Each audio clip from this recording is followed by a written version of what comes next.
Hello everybody.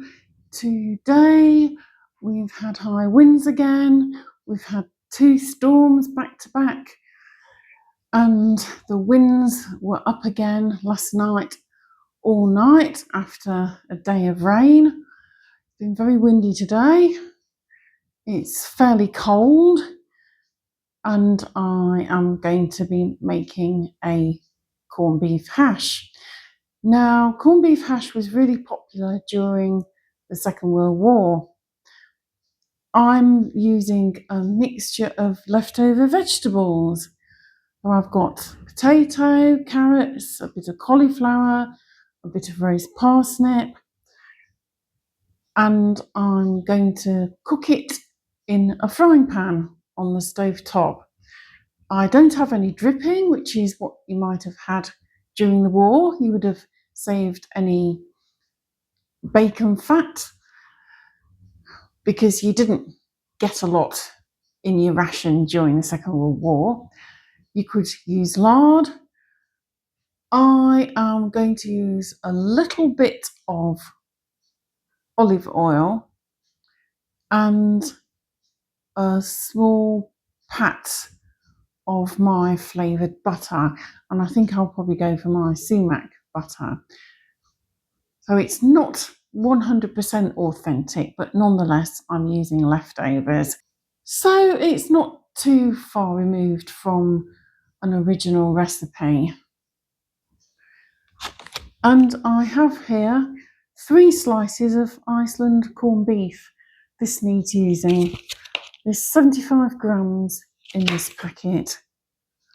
Bully beef was very popular during the Second World War. It was another way of getting a bit of meat into your diet, even if it wasn't necessarily that healthy. This has got beef, salt, sugar, preservative is sodium nitrite. Prepared with 120 grams of beef per 100 grams of finished product. Although every effort has been made to remove all bones, some may remain.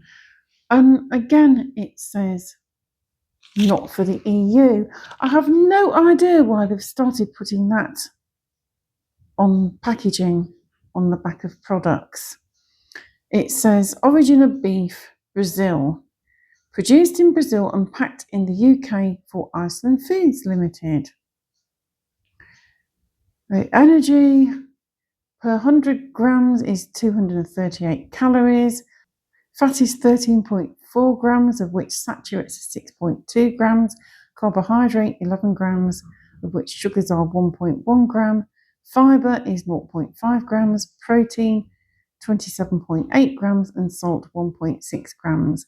And that's based on 100 grams, and there's not quite 100 grams. So I'm going to now prep the frying pan. So these are the lovely veggies. There's some mashed potato in the bottom of there as well. I've chopped up some roasties from supper last night. There's a bit of mashed swede as well from our Burns night supper on Saturday. Bits of carrot chopped, cauliflower stalks, cauliflower leaves, a bit of cauliflower floret. Corned beef hash is a cheap and nutritious meal that is also filling.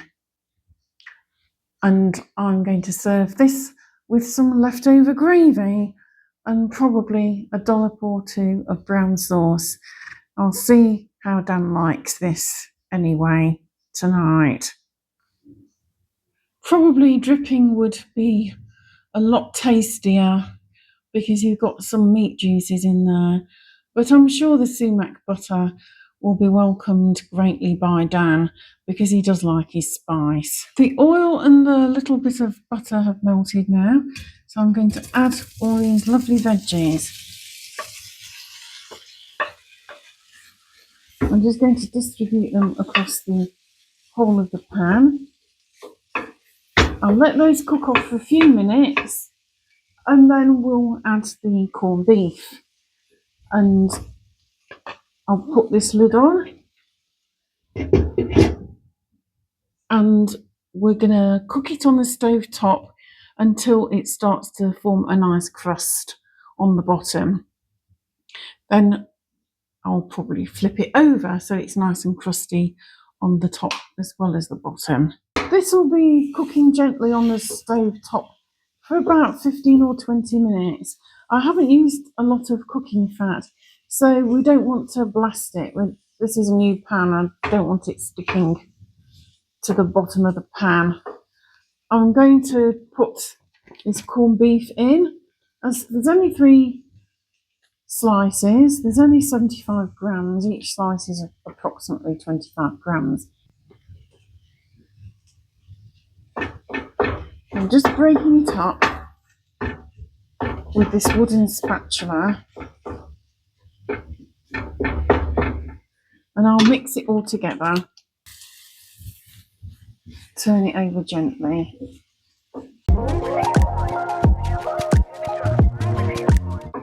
You can add herbs as well if you've got any.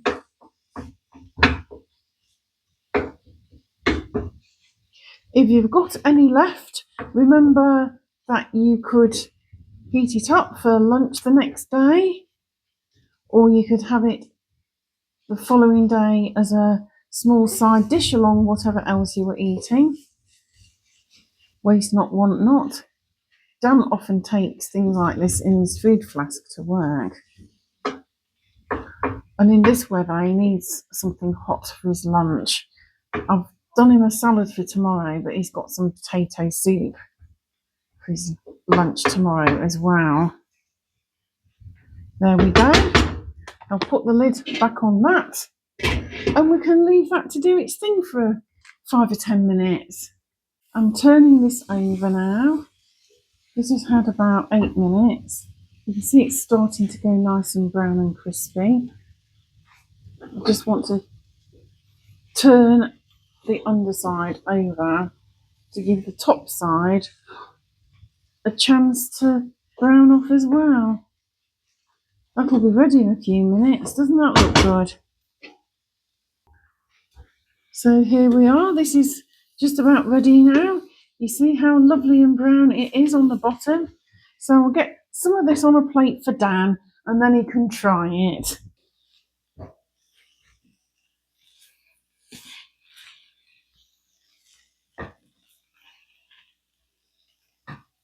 This is about 2 big helpings. So obviously, if there's more of you eating it, you could put more of it in the pan or use a deeper pan. There we go. How's that to start? Is that all right to start? Let's take this over to Dan, and he can give it a try. So here you go, Dan. Oh, this looks nice. You give that a try. That's really nice. Is that good? Yes, it is. That's comfort food. Is it nice and crispy? It is. It's perfect. You need it in weather like this. We've got jelly for dessert, so this is a very 1940s meal. Oh, yeah. Do you want to try it with your gravy? Yes, food. Here we go.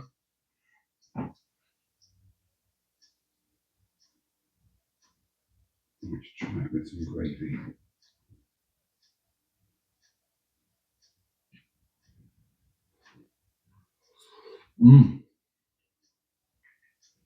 That's lovely. Well, I just think it provides a little bit of moisture.